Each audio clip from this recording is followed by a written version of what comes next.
विद्यालय भित्तिक मान निर्धारण जो मान निर्धारण रही केते प्रकार तार लक्षण एवं ताको किए त्वरान्वित करते प्राचीर पत्र माध्यम दर्शेचु। तो विद्यालय भित्तिक मान निर्धारण जो मान निर्धारण रही तीन प्रकार। प्रथमे शिक्षण सहित मान निर्धारण, शिक्षण पाई मान निर्धारण, आउ रहा शिक्षण मान निर्धारण। शिक्षण सहित मान निर्धारण गठनमूलक निजक निज तदारख संशोधन करने, शिक्षण पाई मान निर्धारण गठनमूलक शैक्षिक कार्य प्रस्तुति और सुजोग प्रदान, शिक्षण मान निर्धारण समाप्त सूचक शिक्षार्थी स्तर निर्णय श्रेणी उत्तीर्ण युवा हूँ तार लक्षण।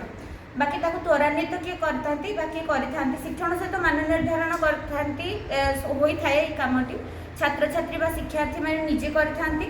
शिक्षण पाई मान निर्धारण शिक्षक अभिभावक सहपाठी मैंने करते। शिक्षण मान निर्धारण शिक्षयित्री शिक्षक मैंने करते। धन्यवाद।